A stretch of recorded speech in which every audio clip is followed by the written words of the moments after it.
মুমিনদেরকে বলা হয়েছে তোমরা কখনো হতাশ হবে না, কারণ তাকদীর লিখা হয়ে গেছে, হতাশার কোনো কারণ নাই। একটা প্রবণতা আমরা সমাজে দেখছি, আত্মহত্যার।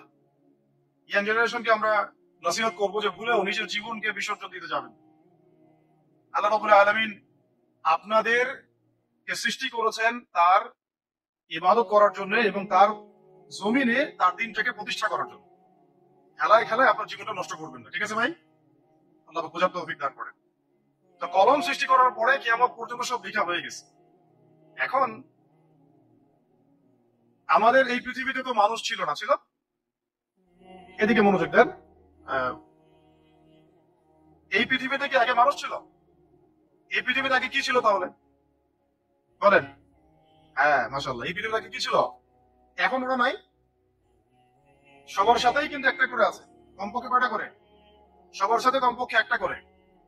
আর কোন কোন জায়গা আছে যেখানে জিনের বড় বড় আখড়া আছে। পৃথিবীতে যে জায়গাগুলো থেকে ইসলাম বিরোধী অপতৎপরতাগুলো চলে, ওখানে জিনের আখড়া বেশি। কথা বুঝতে পারছেন? তো জিন জাতিকে আল্লাহ পাক ধ্বংস করে দিয়েছেন তাদের পাপের কারণে, আল্লাহ দ্রোহিতার কারণে, অবাধ্যতার কারণে।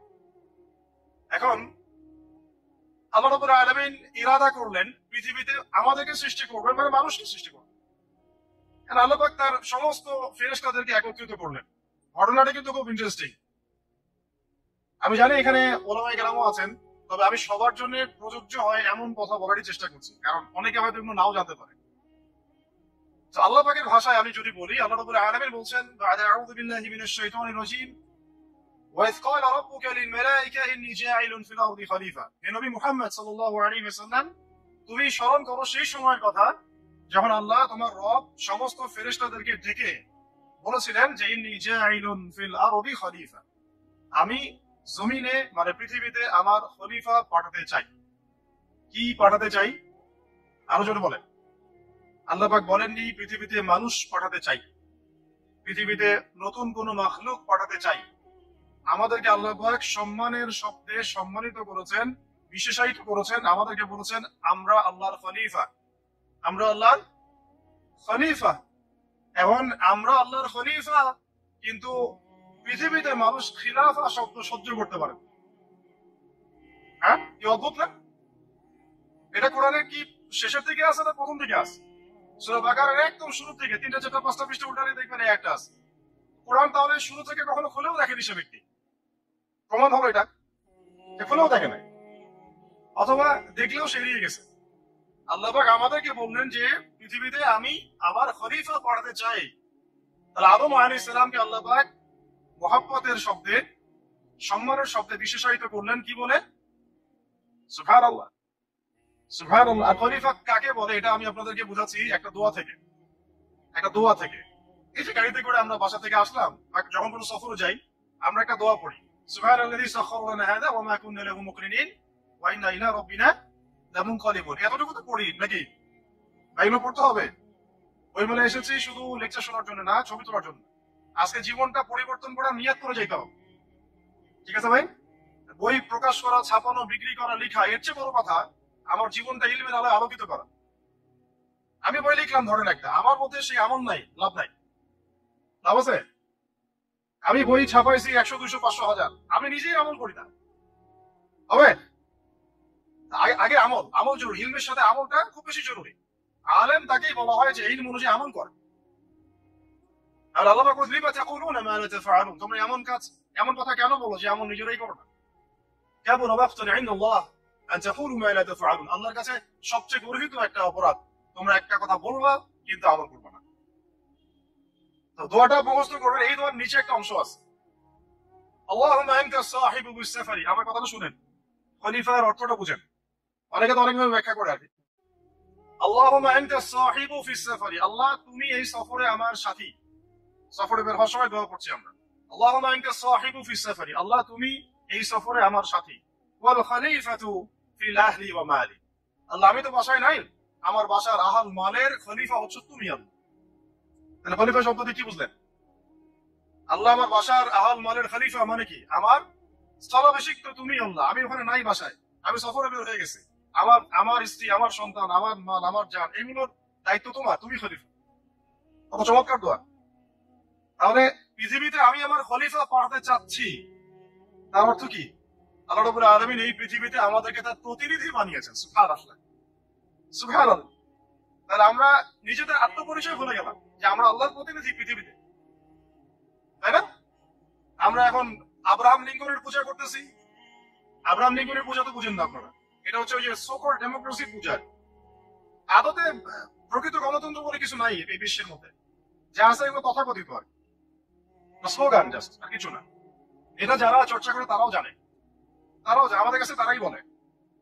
আদতে এই আপনার কমিউনিজমের কথা বলেন, লেনিন স্টেলিনিজমের কথা বলেন, আপনি মুসলিনের কথা বলেন, চাইনিজ দর্শনের কথা বলেন, রাশিয়ান দর্শনের কথা বলেন, আর এই যে আরেকটা কি চলতেছে সেকুলারিজমের কথা বলেন, ন্যাশনালিজমের কথা বলেন, এগুলো একটা তাত্ত্বিক মতবাদ শুধুমাত্র।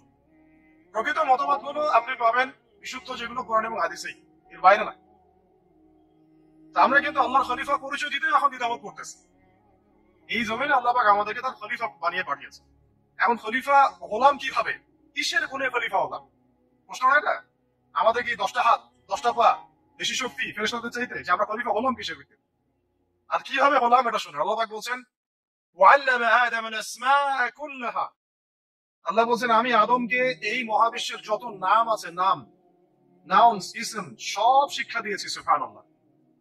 এই মহাবিশ্বের যত নাম, এখানে ইসম শব্দের অর্থ কিন্তু জ্ঞান। ইসম মানে কি? এখানে জ্ঞান। মহাবিশ্বের যে জ্ঞানগুলো আছে, এই জ্ঞানগুলো আল্লাহ পাক আমাদের আদি পিতাকে শিক্ষা দিয়েছেন। আমাদের আদি পিতাকে আল্লাহ নিজে শিক্ষা দিয়েছেন। সৃষ্টিগতভাবে আমরা জ্ঞানী ছিলাম না, আল্লাহ পাক আমাদেরকে জ্ঞান শিক্ষা দিয়েছেন। আমরা ফিলোসফির বইগুলো খুললে দেখবেন ওখানে বুদ্ধিবাদ নামে একটা মতবাদ আছে। মানে তারা বলে যে মানুষ সৃষ্টিগতভাবেই একজন বুদ্ধিদীপ্ত প্রাণী। এটা ভুল কনসেপ্ট।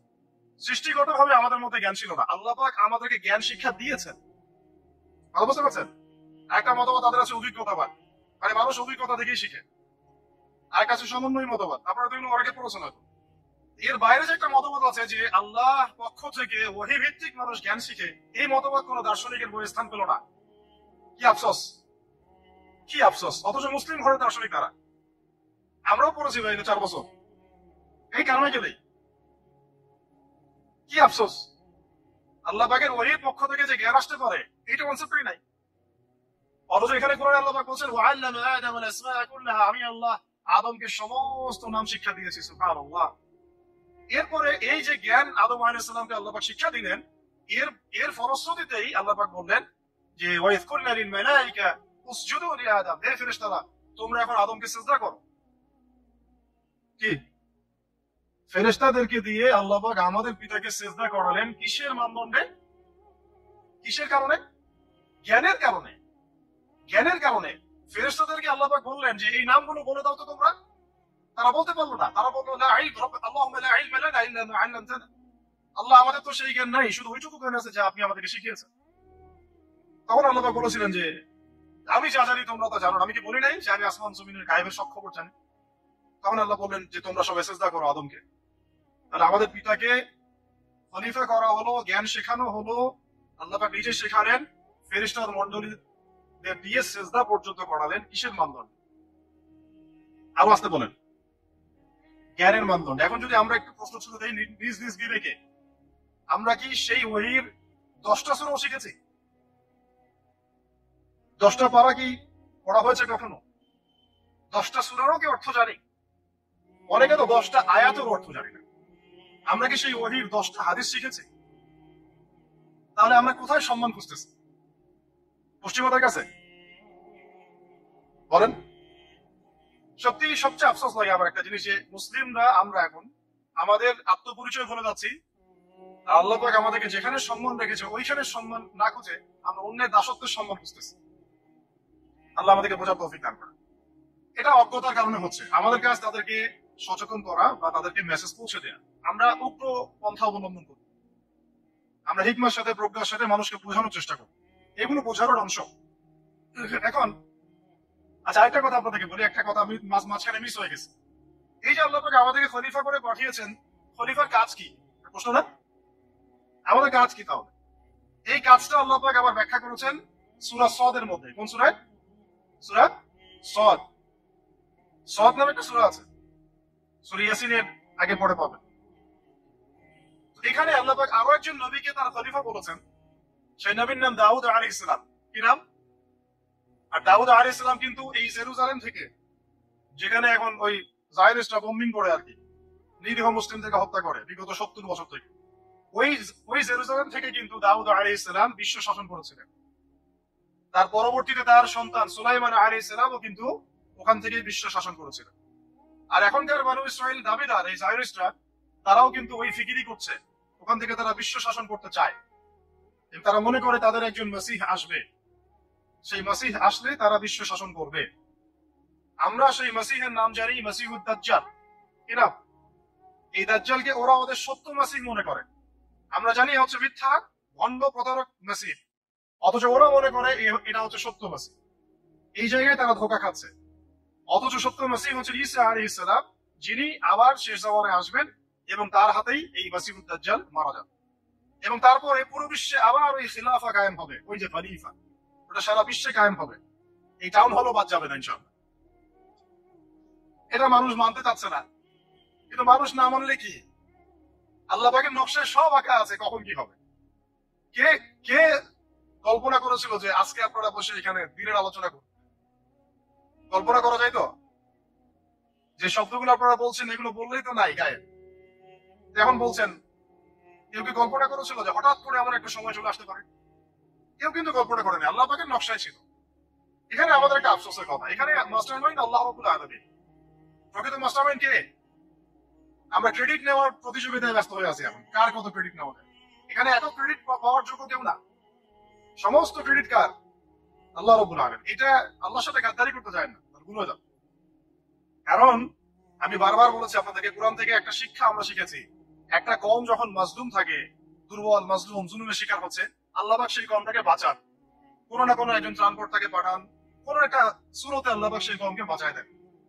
আবার যদি এই নিয়ামতটা পাওয়ার পরে ওই কওম আবার এই জুলুম শুরু করে, আবার আল্লাহ দ্রোহিতা শুরু করে, আল্লাহ পাক তার চেয়ে বড় জালেম চাপাই দিন। কথা বুঝতে পারছেন? আল্লাহর সাথে গাদ্দারি করতে চাই না, আল্লাহ পাক আমাদেরকে বোঝার তৌফিক দান করেন। কারণ খলিফার কাজটা কোথায় পাবেন? কোন সূরায় ভাই বলেন? সূরা সাদে আল্লাহ পাক দাউদ আলাইহিস সালামকে খলিফা সম্বোধন করে বলছেন, ইয়া দাউদ, কি চমৎকার আহ্বান, ইয়া দাউদ, হে দাউদ, ইন্না জাআলনাকা খলিফাতান ফিল আরদ। দেখো আমি আল্লাহ তোমাকে পৃথিবীতে খলিফা করেছি। কি করেছি? খলিফা করেছে। তোমার কাজ কি শোনো, ফাহকুম বাইনান নাস বিল হক। বোঝার চেষ্টা করেন একজন খলিফার কাজ কি। খলিফা মানে আল্লাহর প্রতিনিধি, জমিনে যে দায়িত্বশীল, অন্য মানুষের উপরে যে দায়িত্বশীল, তার কাজ ফাহকুম বাইনান নাস বিল হক, মানুষের মাঝে ন্যায় বিচার প্রতিষ্ঠা করবে, এটা তোমার কাজ। তাহলে এখন যারা আমরা এই জায়গায় আছি বা ভবিষ্যতে আসবো, আরো কাল আগাতে থাকবে, সময় আগাতে থাকবে, নতুন নতুন নেতৃত্ব আসবে, সবার ফাংশন একটাই, ফাহকুম বাইনান নাস বিল হক। আমাদের কাজ হবে মানুষের মাঝখানে কি করা? ন্যায় বিচার, বিচার ফয়সালার ক্ষেত্রে ইনসাফ করা, ন্যায় বিচার করা। ন্যায় বিচার তো এখন জাদু ঘরে আছে নাকি?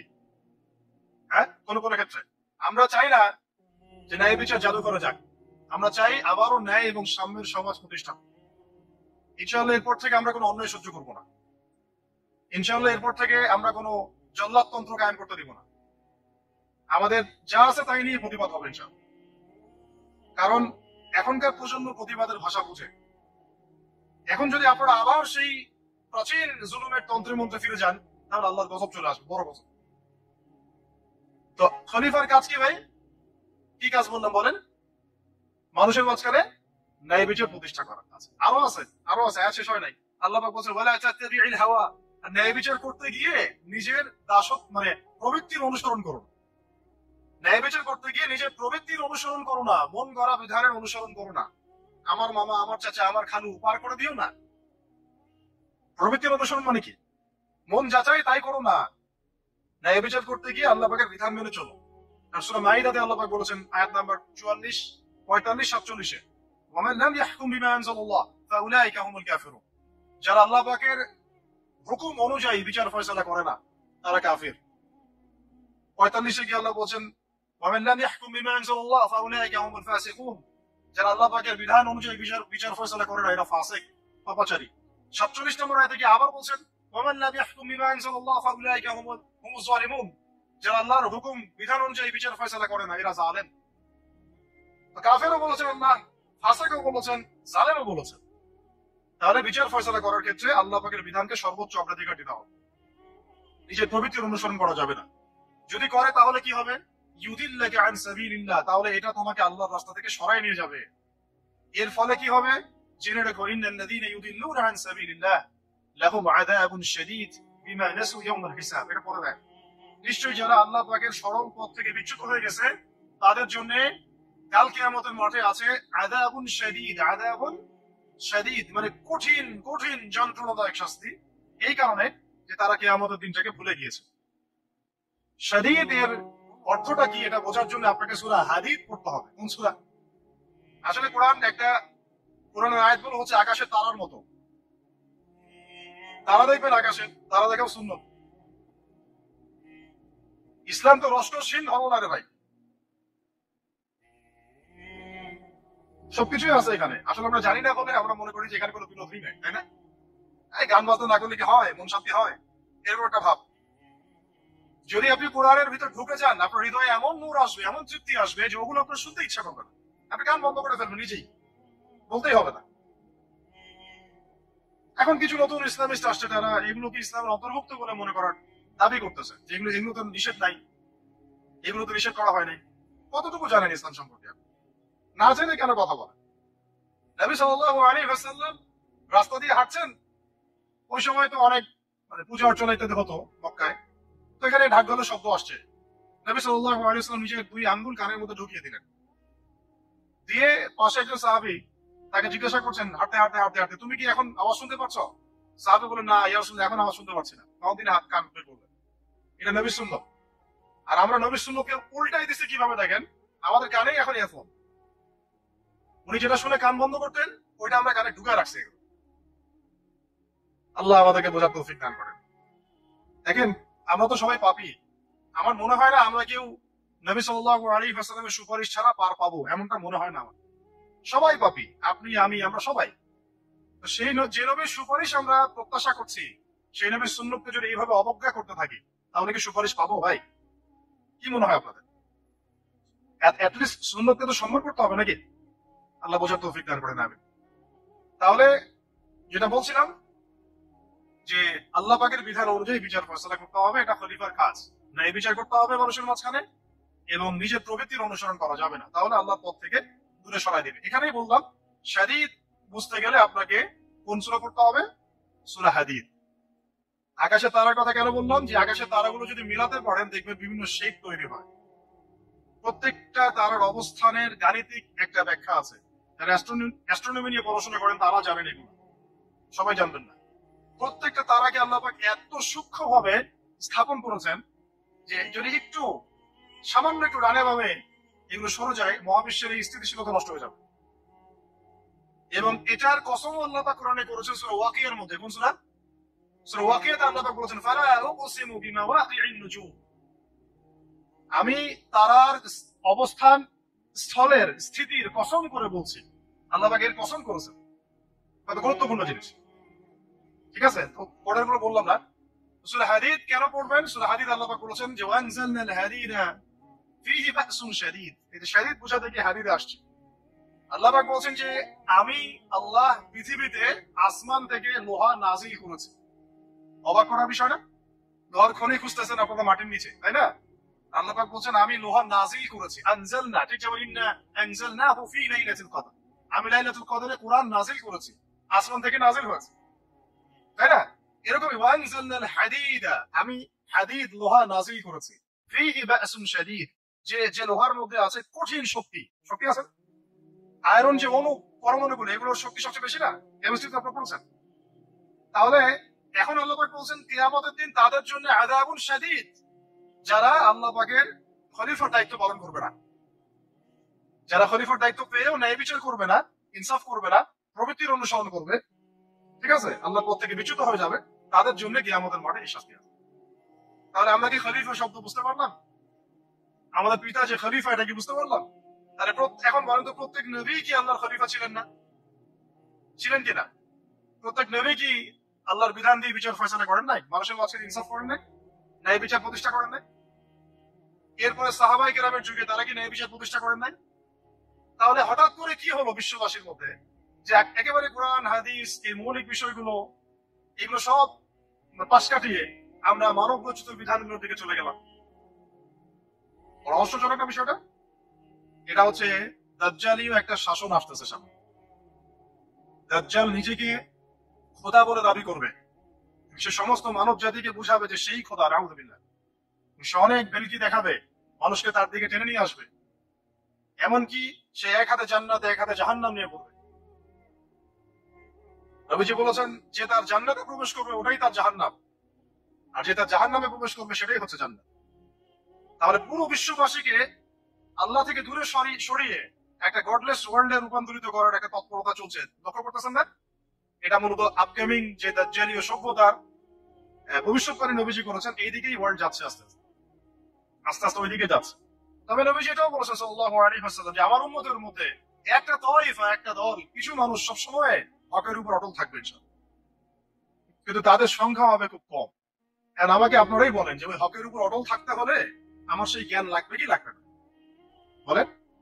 যেই জ্ঞান আমাদের পিতাকে শেখানো হয়েছে, দেখবেন প্রত্যেকটা মানুষের মধ্যে কিছু প্রতিভা আছে, সৃজনশীলতা আছে, আছে না? একটা বুদ্ধিদীপ্ত একটা ধারণা মানুষের ভিতরে কাজ করে। এটা কোথেকে আসছে জানেন? আমাদের পিতার ডিএনএ থেকে আসছে। আমাদের পিতার ডিএনএ থেকে, আমরা কিন্তু সবাই তার সন্তান। এরপরে পৃথিবীতে মানুষ পাপাচারে যখন লিপ্ত হলো প্রচন্ড রকম, তখন নূহ আলাইহিস সালামকে আল্লাহ পাক পাঠান এবং তিনি প্রায় 950 বছর দাওয়াতের কাজ করলেন, 40টা বা 80টা পরিবার ইসলাম কবুল করল। তখন আল্লাহ পাক এই মুমিনদেরকে বাদ দিয়ে সবাইকে গারদ করে দিলেন, ধ্বংস করে দিলেন। মানে আমরা যারা পৃথিবীতে এখন বেঁচে আছি, যে আপনি আমি, আপনাদের নাম আমি জানি না, আমরা যারা বেঁচে আছি, আমরা কিন্তু কোনো না কোনো ভাবে ওই 40 বা 80 পরিবারের সন্তান। আমরা আত্মীয়, কিন্তু আমরা সবাই কিন্তু আত্মীয়, জানেন? 40টা বা 80টা পরিবার বাদ দিয়ে বাকি সব মানুষকে আল্লাহ পাক ধ্বংস করে দিয়েছিলেন নূহ আলাইহিস সালামের মহাপ্লাবনে। ঘটনা জানেন না? 40 বা 80টা পরিবারকে বাদ দিয়ে বাকি সবাইকে আল্লাহ পাক ধ্বংস করেছেন ওই মহাপ্লাবনে। তাহলে এখন এই বিশ্বে যত মানুষ আছে তারা কয়টা পরিবারের সন্তান? ওই 40-80। আমরা কোনো না কোনো ভাবে একে অপরের আত্মীয় হই। মুসলিম অমুসলিম সবাই, মুসলিম অমুসলিম সবাই। আমরা যে অসাম্প্রদায়িকতার কথা বলি না, এই শব্দটাকে ভালো অর্থে নেওয়া যায়। কি অর্থে? অন্যান্য ধর্মাবলম্বী মানুষ যারা, তারা তাদের ধর্ম স্বাধীনভাবে পালন করবে, কোনো সমস্যা নেই, আমরা তাদের এই কাজে বাধা দিতে যাব না। একইভাবে আমরা আমাদের ধর্ম স্বাধীনভাবে পালন করব, তারা এখানে কোনো বাধা দিতে পারবে না। সিম্পল। তারা তাদের উৎসব তাদের মতো পালন করবে, আমরা আমাদের উৎসব আমাদের মতো পালন করবো। না আমি মূর্তি পাহারা দিতে যাব, আর না আমি মূর্তি ভাঙতে যাব। সিম্পল। আমি পাহারাও দিতে যাব না, ভাঙতেও যাব। সিম্পল। আমরা কি কুরবানিতে তাদেরকে বলতে পারবো ভাই আসেন আমার বাসায় দাওয়াত খান? এটা হয় কখনো? লাকুম দীনুকুম ওয়ালিয়া দিন, আপনাদের দিন আপনাদের, আমাদের দিন আমার। সিম্পল। এই অর্থে ঠিক আছে। কিন্তু সব ধর্ম মিলে যে নতুন ধর্ম বানানোর চেষ্টা করা হচ্ছে বাংলাদেশে, এটা ঠিক নাই। এটা শুভঙ্করের ফাঁকি। সব ধর্ম মিলে নতুন ধর্ম করার কোনো সুযোগ নাই। আমরা সবাই এক পরিবারের সন্তান। এখন আমাকে বলেন, নূহ আলাইহিস সালামের একটা ছেলে ছিল, নাম জানেন? কি নাম বলেন? না মাশাআল্লাহ। কয় ছেলে ছিল তার? হ্যাঁ, না মূলত চারজন সন্তান থেকে বড় বড় 4টা গোত্র সৃষ্টি হয়েছে। শাম এক সন্তানের নাম কি? এটাকে কেন্দ্র করে এই যে সিরিয়ান কন্টিনেন্টে, পুরো প্যালেস্টাইন, সিরিয়ান, অ্যারাবিয়ান কন্টিনেন্টে যত মানুষ তার বংশধর। ঠিক আছে? হাম, একটা সন্তানের নাম হাম। এখান থেকে আফ্রিকার যে কালো কালো মানুষগুলো সব তাদের তাদের বংশধর। একটা হচ্ছে ইয়াফাস, ইউরোপিয়ান যারা সাদা চামড়া, সব এদের বংশধর। আরেকটা যে কেনান। এই ছেলেটা কি বলেছিল? বাবা ডাকছে নৌকায় আসো তাড়াতাড়ি, নৌকায় আসো তাড়াতাড়ি, না হলে আজকে আল্লাহ পাক আযাব দিয়ে ধ্বংস করে দিবে। সে নবীর সন্তান হওয়ার পরেও, আল্লাহ প্রদত্ত ওহীর জ্ঞানকে মূল্যায়ন না করার কারণে ধ্বংস হয়ে গেল। আর ওই 40টা বা 80টা পরিবার নাজাত পেল কিভাবে? আল্লাহর পক্ষ থেকে নাজিলকৃত ওহীর জ্ঞানকে প্রাধান্য দিয়ে আনুগত্য করে। তাহলে কোন জ্ঞানকে আমরা প্রাধান্য দিব ভাই?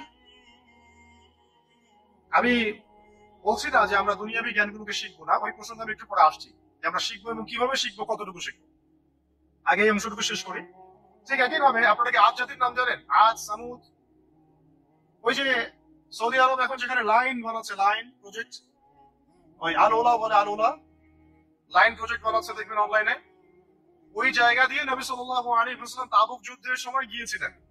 যাওয়ার সময় তিনি বলেছিলেন, তোমরা মাথা নিচু করে কান্নাকাটি করতে করতে এখান থেকে অতিক্রম করো। সাহাবীরা মাথার উপর কাপড় দিয়ে কান্নাকাটি করতে করতে জায়গাটা পার করেছেন, কারণ ওই জায়গায় সামুদ জাতি ছিল যাদেরকে ধ্বংস করা হয়েছে। ওটা হচ্ছে এখন পর্যটন স্পট। সুবহানাল্লাহ। তো আদ এবং সামুদ জাতিকে আল্লাহ পাক ধ্বংস করলেন, কিন্তু তাদেরকে করেন নাই যারা ওহীর জ্ঞানকে প্রাধান্য দিয়েছে। ইব্রাহিম আলাইহিস সালাম কোন জ্ঞানের বদৌলতে আল্লাহকে চিনলেন? মানব রচিত জ্ঞান নাকি আল্লাহর পক্ষ থেকে নাযিলকৃত জ্ঞান? বলেন। মূসা আলাইহিস সালাম কোন জ্ঞানের বদৌলতে ফিরআউনের মতো এই যে কি বলবো প্রতাপশালী একজন শাসকের সামনে দাঁড়িয়ে বুক ফুলিয়ে ইসলামের দাওয়াত দিলেন? কোন জ্ঞানের আলোকে? ওহীর জ্ঞান। আর ওহীর জ্ঞান যখন নাযিল করা হয়েছে তখন তিনি দোয়াটা পড়ছিলেন, রব্বি ইশরাহ লি সাদরি ওয়া ইয়াসসির লি আমরি ওয়াহলুল উকদাতাম মিন লিসানি ইয়াফকাহু কওলি। প্রত্যেক নবী, ইউসুফ আলাইহিস সালাম কারাগারে 12 বছর থেকেছেন। কত বছর? 12 বছর। আমাদের অনেক ভাই এরকম 5 বছর, 7 বছর, 10 বছর, 12 বছর থেকেছে আছে। এমনও মানুষ আছে, এখন বলা যায় তাই বলি, যে ওই যে একটা শব্দ শুনেছেন আয়না ঘর, ওখানে দীর্ঘদিন ছিল তারপরে নাই, কোথায় গেছে আল্লাহই ভালো জানে। ইউসুফ আলাইহিস সালামও এরকম কারাগারে ছিলেন। কত বছর? 12 বছর। কিন্তু আল্লাহ পাক তাকে এমন একটা জ্ঞান শিক্ষা দিয়েছিলেন, তিনি স্বপ্নের ব্যাখ্যা বলতে পারতেন, যে কোনো স্বপ্নে। রাজা স্বপ্ন দেখলেন যে যে সাতটা গাভী, জীর্ণ শীর্ণ গাভী, হঠাৎ গাভীকে খেয়ে ফেলছে, স্বপ্নের ব্যাখ্যা কেউ দিতে পারে না। কিন্তু ওই জেলখানায় 2 জন ছাড়া পাওয়া মানুষ, ছাড়া পাইছে 2 জন, আর 2 জনের মধ্যে একজন বেঁচে আছে, একজন নাই। মানে 2 জন বসে বসে ইউসুফ আলাইহিস সালামকে বলছিলেন, আমরা একটা স্বপ্ন দেখলাম যে আমার মাথায় রুটি আছে, পাখি এসে রুটি খেয়ে ফেলছে। আর আমি স্বপ্ন দেখলাম যে আমি শরাব পান করাচ্ছি, ব্যাখ্যা কি ইউসুফ? তোমাকে সত্যবাদী বলে জানি। ইউসুফ আলাইহিস সালাম বললেন, তোমার মাথায় রুটি যেটা খেয়ে নিচ্ছে তার মানে তোমাকে সুদণ্ড দেওয়া হবে, আর তুমি যে পানি পান করাচ্ছ তার মানে তুমি নাজাত পাবে, ছাড়া পাবে। হলো তাই।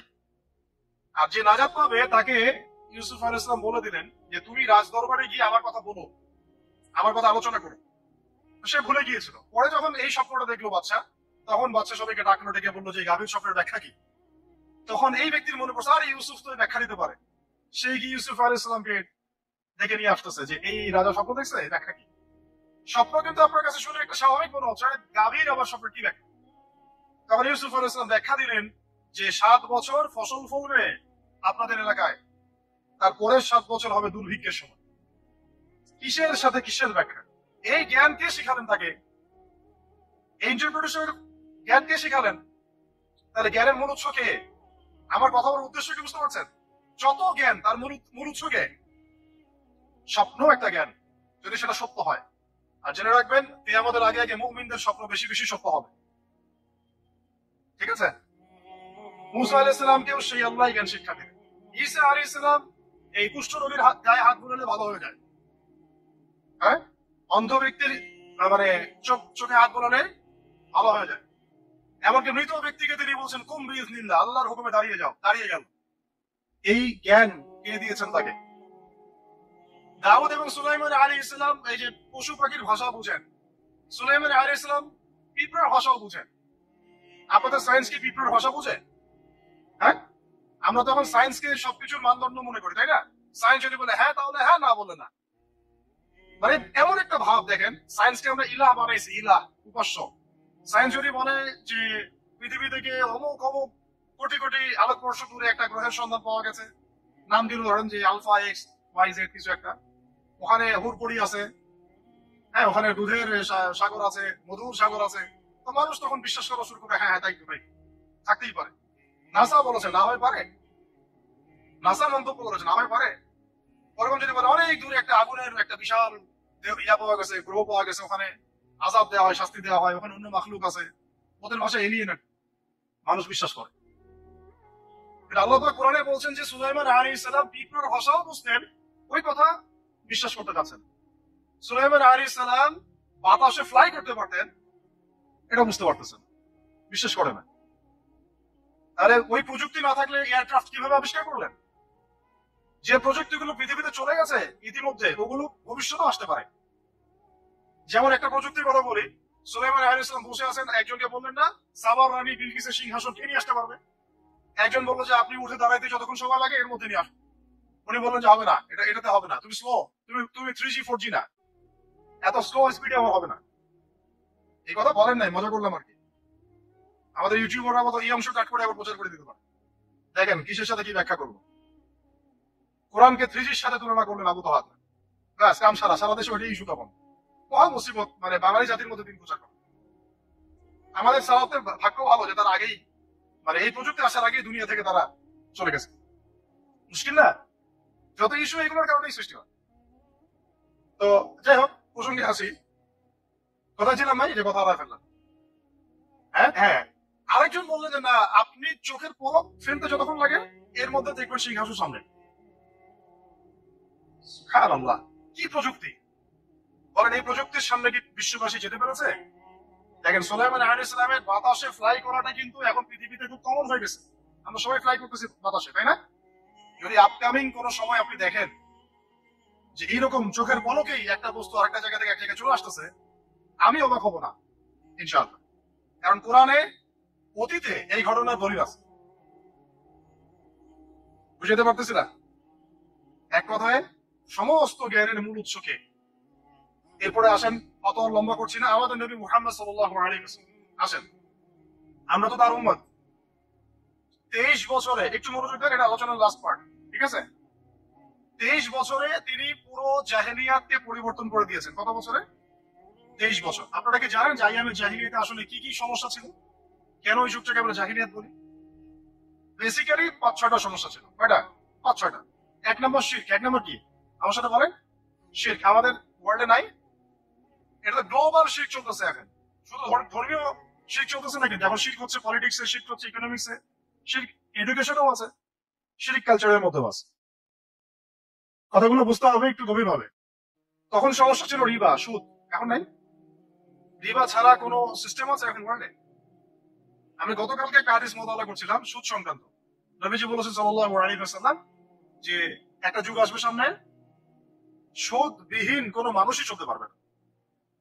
যে চলতে চাইবে তার গায়েও সুদের ছিটা ফোটা গিয়ে লাগবে। আসে নাই সেই যুগ? সুবহানাল্লাহ, কিভাবে তিনি এত স্পেসিফিকলি কথাগুলো বলতে পারেন? নিশ্চয়ই তিনি এমন একজন সত্তার কাছ থেকে জ্ঞান পেয়েছেন যিনি সব জানেন, অতীত বর্তমান ভবিষ্যৎ, তাই না? এমনকি নবীজি বলেছেন ইমামুল মাহদির সময় যে 10 জন ঘোড়সাওয়ার বের হবে এবং তারা গিয়ে খোঁজ নিতে যাবে যে দাজ্জাল বের হয়েছে কিনা, নবীজি বলছেন আমি সেই 10 জনের নামও জানি, তাদের বাবার নামও জানি। সুবহানাল্লাহ, সুবহানাল্লাহ। কিয়ামতের মাঠে আলী রাদিয়াল্লাহু আনহু, আবু বকর রাদিয়াল্লাহু আনহু, ওমর, উসমান রাদিয়াল্লাহু আনহুম আজমাইন, তাদের হিসাবটা কেমন হবে ওইটাও নবী সাল্লাল্লাহু আলাইহি ওয়াসাল্লাম আগেই বলে দিয়েছেন। সবচেয়ে দ্রুত হিসাব হবে এই উম্মতের আলী ইবনে আবি তালিব রাদিয়াল্লাহু আনহু। যাবেন, বেরোবেন, শেষ। কি মানুষ, তার জীবনীটা পড়ে দেখবেন। আমি শেষের দিকে বলে দিব আপনাদেরকে আজকে, এবং এটা রেকর্ডেড থাকবে, ইনশাআল্লাহ অনলাইনে দিয়ে দিব, যে আপনারা কোন কোন সাবজেক্টের বই কিনবেন। ওই মেলা তো শুধু মানে আসলেন একটা একটা র্যান্ডমলি বই কিনলেন এমন না, টপিক ধরে ধরে সাবজেক্ট ওয়াইজ বই কিনতে হবে। ঠিক আছে ভাই? বই কেনার পিছনে টাকা পয়সা খরচ যদি না করেন, মানে দিনের জন্য অর্থ ব্যয় করার মানসিকতা না থাকে, এরকম পাওয়া যাবে। অনেক মুহাদ্দিস নিজের গায়ের জামা খুলে দিয়ে পর্যন্ত বই নিয়ে বাসায় গিয়েছে, জানেন? তাদের সমস্ত সম্পত্তি বিক্রি করে দিয়েছেন বই কেনার জন্য। আজকে সকালে আমাদের এক ভাই মোজাকারা করছিলেন যে আমারই অবস্থা আছে। বাংলাদেশে অনেক বরেণ্য একজন আলেমে দিন, প্রবীণ আলেমে দিন, তার কথা আলোচনা হচ্ছিল। তিনি কিতাব পড়তে পড়তে পড়তে হঠাৎ একটা কিতাব তিনি খুঁজে পাচ্ছেন না। ছাত্রদেরকে পাঠালেন যে খুঁজে নিয়ে আসো তো, কোথায় আছে, কেউ খুঁজে পায় না। তিনি নাকি ওযু করে এসে নামাজ, 2 রাকাত নামাজ পড়ে বাচ্চার মতো হাউমাউ করে কান্নাকাটি শুরু করলেন, আল্লাহ আমার সেই কিতাব কোথায় গেল, আমার কিতাব বাইরে দেন। তলাবুল ইলম কাকে বলে দেখেন, ইলমের তালেব, ইলমের ছাত্র কাকে বলে? এই যে ইলমের ছাত্র, আমরা কি ছাত্র হইতে পারছি? একটা বইয়ের দাম যদি দেখি 100 টাকা, বাস আমাদের গায়ে লাগে। 100 টাকা দিয়ে তো আপনার গার্লফ্রেন্ডকে নিয়ে বসতে গায়ে লাগে না, বসলে তো 500 টাকা চলে যায়। এখনকার মেয়েরা তো খায়ও বেশি ডেটিং এর সময়, তাই না? অনেকে দেখা যায় যে এটাকেই প্রফেশন বানাই ফেলছে না।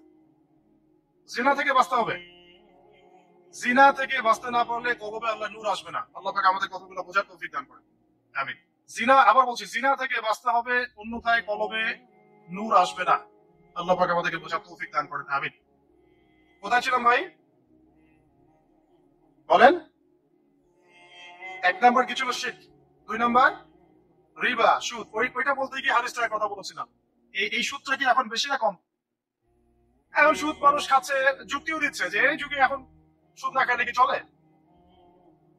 একদিন একটা মসজিদে বয়ান করছিলাম, তো মসজিদের বয়ানের মাঝখানে একজন দাঁড়ায় গেল। দাঁড়া আমাকে বলছে যে উস্তাদ, হুজুর বুঝলাম আপনার সব কথা ঠিক আছে, এখন আমার 1 লাখ টাকা ধার লাগবে, আমি কোথেকে দিব? বলেন না, সুদ তো দিবেন কি? হ্যাঁ, সুদের ক্ষতিকর বিষয়গুলো যেমন বলতে হবে, সুদবিহীন ব্যাংকিং সিস্টেম এবং অর্থনৈতিক ব্যবস্থাও তো চালু করতে হবে। সেটা কি? সেটা হচ্ছে যাকাত। সেটা কি? যাকাত, সাদাকা এবং করজে হাসানা। এগুলো তো চালু করছি না আমরা। আমরা শুধু কথা বলছি তাত্ত্বিক যে সুদ হারাম। আমিও তো অনেক জায়গায় বলছি, কারণ বলতে হচ্ছে। কারণ আপনার জানাতে তো হবে, সুদের পাপের সবচেয়ে নিম্ন শাখা হচ্ছে মায়ের সাথে জিনা করা। সর্বোচ্চ শাখা হচ্ছে আল্লাহ এবং তার রাসূলের সাথে যুদ্ধ করা। একটা হাদিস বুখারীতে এরকম আসছে, বুখারীতে কি তিরমিজিতে, আমি রেফারেন্সটা বলে যাচ্ছি। হাদিসটা সহিহ। নবী সাল্লাল্লাহু আলাইহি ওয়াসাল্লাম বলেছেন, যে ব্যক্তি 1 দিরহাম সুদ খায় সে যেন 36 বার জিনা করে।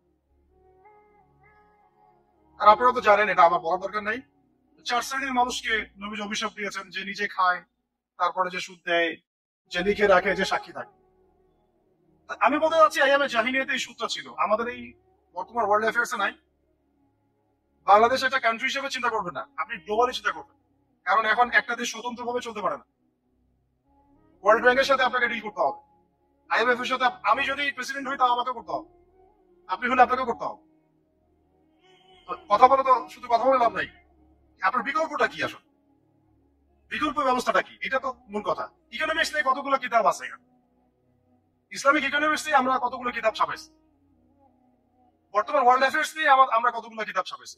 নবী সাল্লাল্লাহু আলাইহি ওয়াসাল্লাম বলেছেন, শেষ জামানার সবচেয়ে আমার উম্মতের উপর ভয়াবহ ফিতনা হচ্ছে মাসিহুদ দাজ্জাল। কি নাম বলে? এখন আপনি আমাকে মাদ্রাসার পুরো সিলেবাসে এই কন্টেন্টে আমাকে দাজ্জাল নিয়ে একটা ফ্যাকাল্টি দেখান, আছে? কয়টা কিতাব আছে? সবচেয়ে ভয়াবহ ফিতনা নবীর মুখে, নিজের মুখে বল, সবচেয়ে ভয়াবহ, এর চেয়ে ভয়াবহ কোনো ফিতনা আসে নাই, আসবেও না। এখন আপনি আমাকে বলেন যে এই ফিতনা সংক্রান্ত কতগুলো কিতাব আপনার কাছে আছে বাসায়, বলেন? তাহলে গ্যাপস আছে না আমাদের মধ্যে? গ্যাপ ফিল আপ করতে হবে। কথাগুলো বলার উদ্দেশ্য হচ্ছে গ্যাপটা ফিল আপ করা।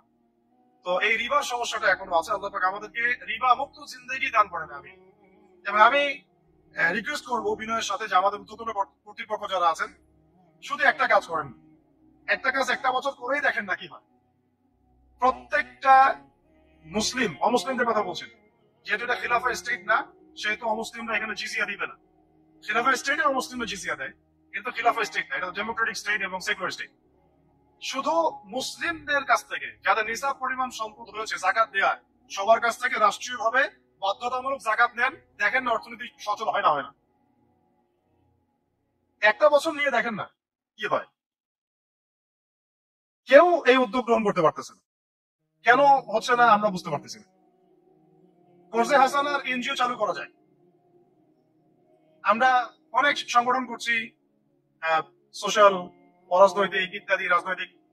আমরা ইকোনমিক এনজিও খুব একটা করতে পারছি, কিন্তু এই জায়গাগুলো দখল করে ফেলছে, দেখেন কারা কারা, নাম বলতে চাচ্ছি না। যারা যারা দখল করছে তারা কিন্তু এখন রাষ্ট্রের অনেক বড় বড় জায়গা হস্তক্ষেপ করতেছে। ইভেন ট্রান্সজেন্ডারের মধ্যে ইস্যুগুলো তারা ঢুকাই দিচ্ছে, ঢুকাই না?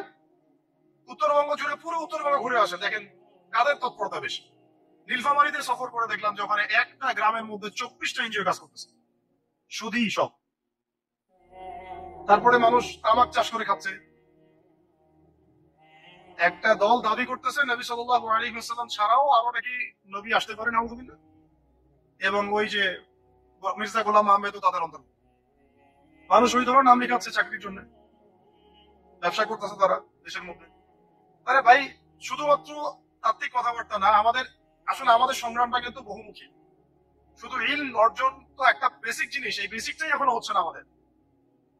ইলম অর্জনটা বেসিক জিনিস, এটাই হচ্ছে না। এরপরে আপনার অর্থনীতি সমৃদ্ধ করা, সংস্কার করা, সমাজ সংস্কার করা, রাজনৈতিক অঙ্গনগুলোর মধ্যে যে অরাজকতা, এগুলোকে সংস্কার করা, কত কাজ আমাদের। কিন্তু আমরা কিন্তু একটা জায়গাতেও স্থির নাই। ইভেন একটা মাসালাতেও আমরা এক জায়গায় আসতে পারতেছি না, ঐক্যবদ্ধ হতে পারতেছি না। আমরা খুবই ব্যাকডেটেড চিন্তা করতেছি এই জায়গাতে। অথচ আমাদের উচিত ছিল এই প্রবলেম গুলাকে আরো 30-40 বছর আগে সলভ করা, তাহলে এখন হয়তো আপনি ভালো কিছু পেতেন। আমাকে একটা প্রতিষ্ঠান দেখান যেখানে নুরানি থেকে নিয়ে, মানে নুরানি থেকে দাওরা বা ক্লাস নার্সারি থেকে মাস্টার্স, এরকম সিলসিলায় ইসলামিক শিক্ষা এবং জেনারেল শিক্ষাকে একত্রিত করে একটা সিলেবাস মেনটেন করে পড়ানো হচ্ছে। আমাকে কয়েকটা প্রতিষ্ঠানের নাম বলেন, আমি ওখানে আমার মেয়েকে ভর্তি করাবো। আমাকে দেন, রেডিমেড দেন, আমার ছেলেকে ভর্তি করাবো। আমরা ফিকির করতেছি না। এটা হওয়া উচিত ছিল বিগত 30 বছর আগেই। আমি আমি আপনাদেরকে বলি যে প্রকাশনা সংস্থার ভাইরা আছেন অনেকে, ধরেন আমাদের রংপুরের কোনো ভাই আপনাদেরকে পুরো 1 বিঘা জমি দিল, ধরেন 5 বিঘা জমি দিয়ে দিল, ঠিক আছে?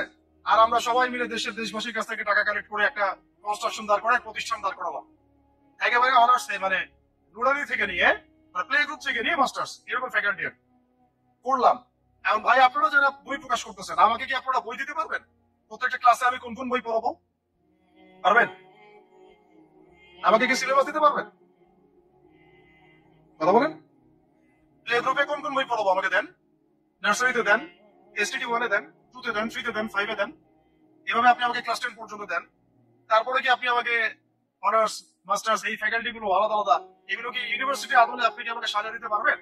আমরা জায়গা দিব, টাকা দিব, প্রতিষ্ঠান করে দিব, প্রকাশনা সংস্থা থেকে কি আমরা এতটুকু পেতে পারি? তাহলে কাজের ক্ষেত্র আসলে কোনগুলা? আজকে আপনার ভাই একটা বই নিয়ে পড়তেছেন, কালকে অমুক ওস্তাদের একটা বই নিয়ে পড়তেছেন, আজকে এইটা কালকে সেইটা। কনস্ট্রাকটিভ পড়াশোনাটা কোথায়? ধরেন এই যে আমাদের এক ভাই, পরিচিত ভাই, ওই ভাই যদি বলে যে আমি ভাই একসময় দিনের পথে ছিলাম না, এখন ইসলামের পথে আসছি, তো আমি এখন আলেম হইতে চাই। কি হইতে চাই? আলেম হইতে চাই, কিন্তু আমার মাদ্রাসায় পড়ার কোনো সুব্যবস্থা নাই। আচ্ছা, এখন কি তাকে আমরা 5 বছর বা 10 বছরের মধ্যে আলেমের সমপর্যায়ে নিয়ে যেতে কি পারবো? সেই সিলেবাস কি আমার কাছে আছে? বলেন। অথচ বিশ্বাস করেন, আরবি ভাষা না জানলে কেউ কোরআন জানতে পারবেই না। আমি এখন এটা শক্ত করে বলি যে কোরআন শেখা যেমন ফরজ, আরবি ভাষাটা শিক্ষা করাও ওয়াজিব। আর আমাদের 80% জেনারেল শিক্ষিত ছেলেমেয়েরা কিভাবে আরবি শিখবে? কিভাবে তারা আকীদা শিখবে? কিভাবে তারা কোরআনের তাজবিদ শিখবে, তাদাব্বুর শিখবে, তাফসীর শিখবে, হাদিসের ইরাব দেওয়া শিখবে, ইবারত পড়া শিখবে? কিভাবে তারা নাহু সরফের জ্ঞান অর্জন করবে? কিভাবে তারা উসুলের জ্ঞান অর্জন করবে? কিভাবেই বা তারা বড় বড় ধরেন ফিকহ শাস্ত্রের জ্ঞান, তারপরে এদিকে উসুল হাদিসের জ্ঞান, তাফসীরের জ্ঞান, আর বড় বড় ফ্যাকাল্টি গুলো, কিভাবে তারা বড় পর্যায়ের আলেম হবে? আমাকে বলেন।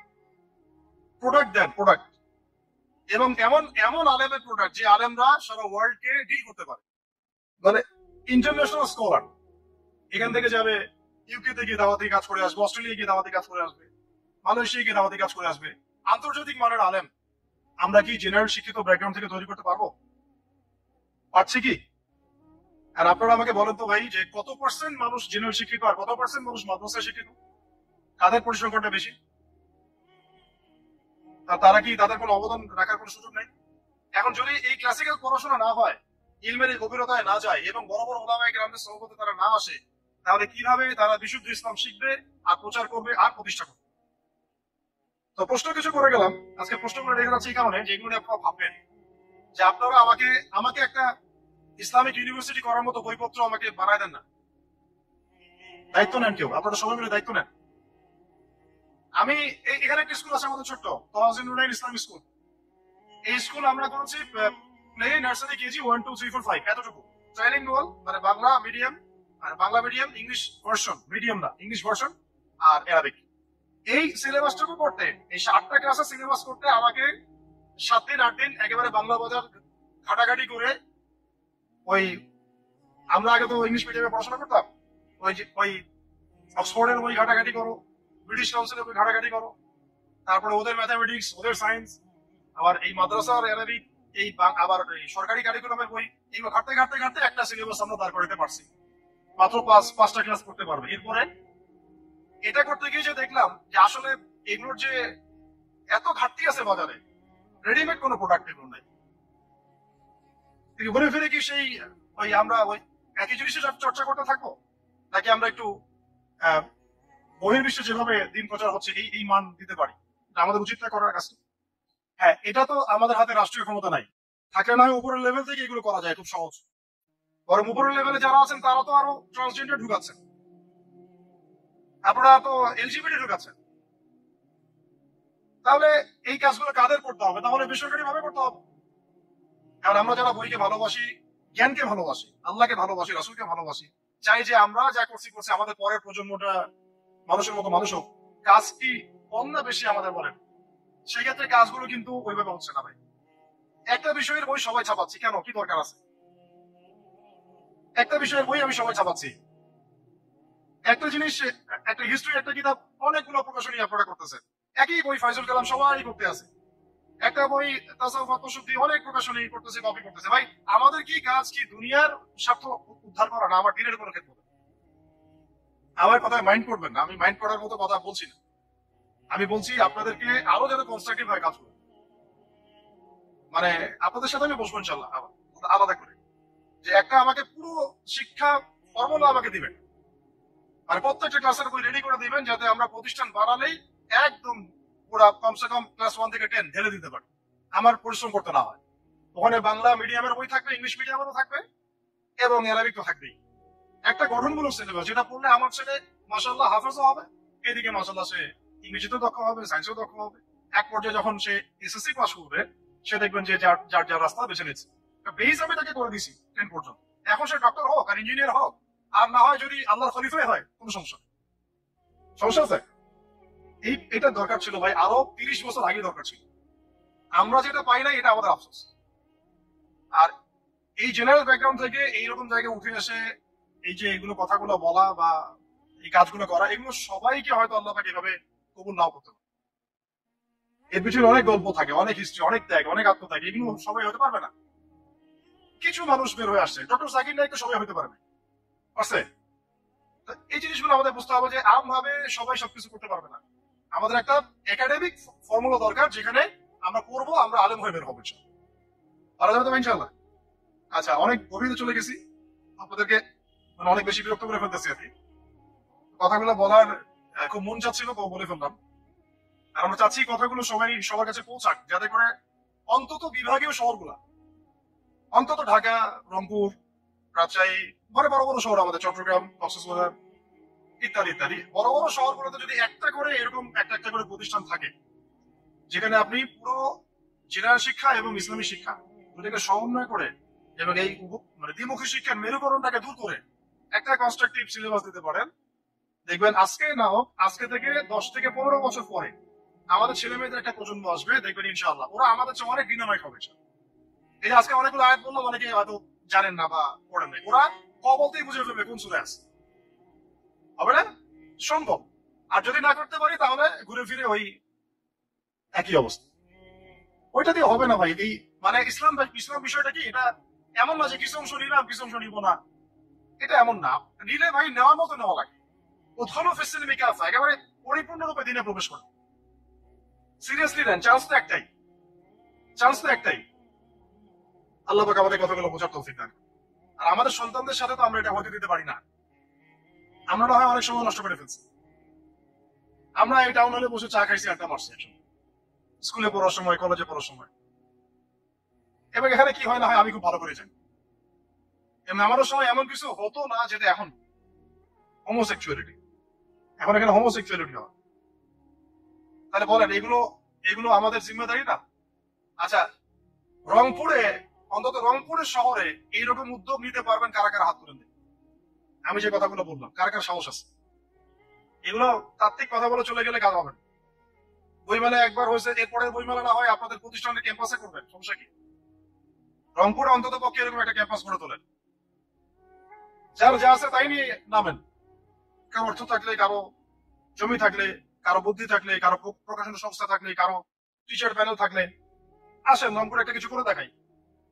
আর সবাই যদি তাকায় থাকি একজনের দিকে, যে আদান ভাই করবে, অমুক ভাই করবে, তমুক ভাই করবে, তারা তো হলো না।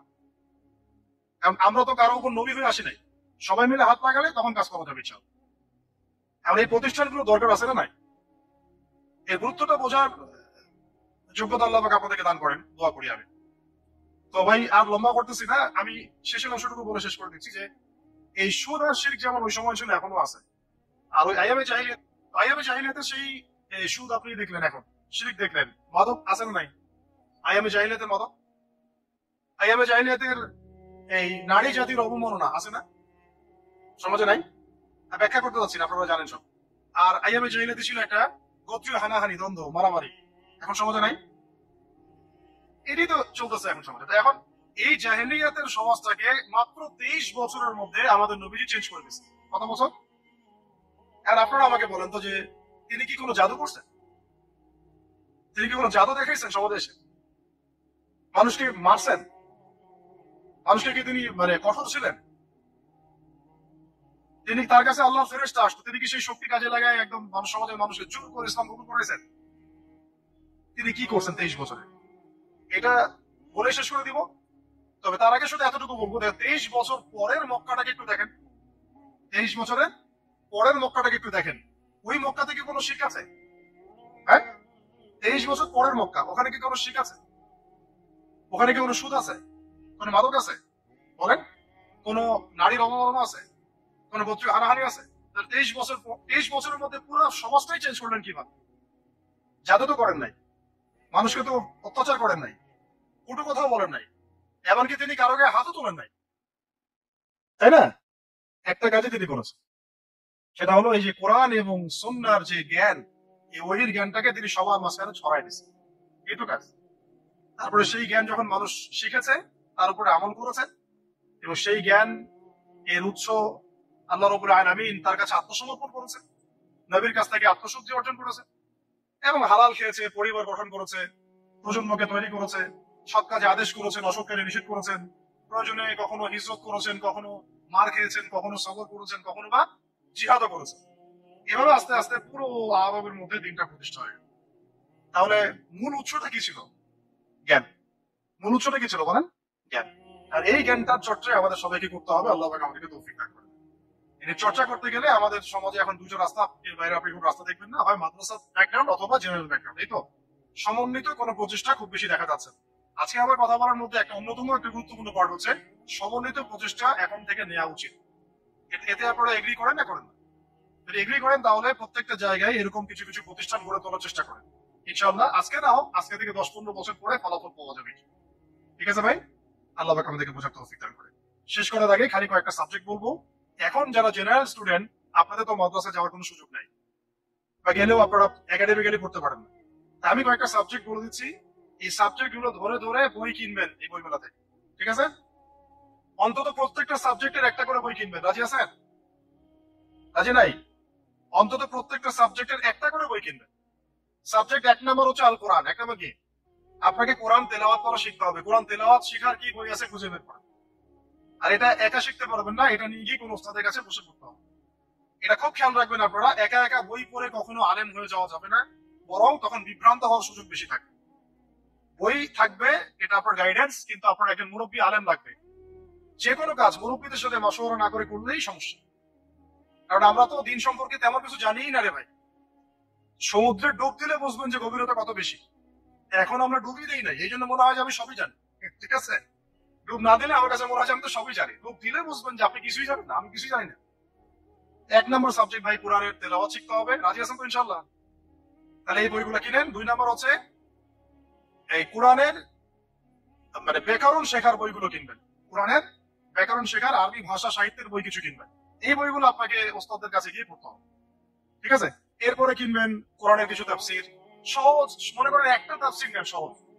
কেউ মারিফুল কোরআন কিনেছেন, হয়তো কেউ সহজে অনুবাদ হয়েছে জালালাইন একটা কিনেছেন, কেউ হয়তো তাওজিহুল কোরআন কিনেছেন। একটা তাফসীর বাসায় রাখেন অন্তত। ঠিক আছে? এটা হলো 3টা। 4 নাম্বার হচ্ছে হাদিসের অন্তত একটা বই কিনেন আজকে। হাদিসের সহজ কিতাব কিনবেন। অনেকে দেখা যায় যে ভাই একেবারে হেদায়েত পেয়ে সহিহ বুখারী নিয়ে বসে যান। একেবারেই গলত কাজ আপনাদের, একেবারেই গলত কাজ। সহিহ বুখারী পড়তে গেলে 12 বছর সময় লাগে। ওই লেভেলে যেতে একটা মানুষের 12 বছর সময় লাগে। ওটা সবার প্রথমে ওটা খুললে তো আপনি হাদিস বুঝবেনই না। মনে হবে যে হাদিস কোরআনের সাথে সাংঘর্ষিক, এরকম মনে হবে। সহজ থেকে এক লাফে কি আমরা ক্লাস 10-এ যাই?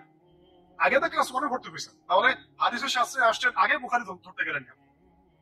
সবার আগে আপনি মৌলিক কিছু হাদিসে আরবাইন কিনেন, ফয়জুল কালাম কিনেন, আস্তে আস্তে আপনি বুলুগুল মারামে যান, রিয়াদুস সালিহিনে যান, মিশকাতে যান, আস্তে আস্তে আপনি তিরমিজি নাসাই করতে করতে সহিহ বুখারীতে যাবেন। সমস্যা নাই। ঠিক আছে? হাদিস আরেকটা বললাম, কটা হলো? 4টা 5টা। হ্যাঁ, একেবারে কি কোরআন, আরবি ভাষা সাহিত্য, তারপরে তাফসীর আর হাদিস। 4টা বলেছে। 5 নম্বর হচ্ছে সিরাত। 5 নম্বর কি? নবীর জীবনী যে পড়ে নাই সে নবীকে চিনে না। নবীর জীবনী না পড়লে না কোরআন বুঝতে পারবে না আর হাদিস বুঝতে পারবে।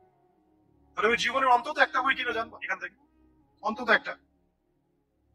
60টা কি 70টা নবীর জীবনী আছে এই বইমেলাগুলো, খুলে দেখেন। আমার কাছে সবগুলোই আছে।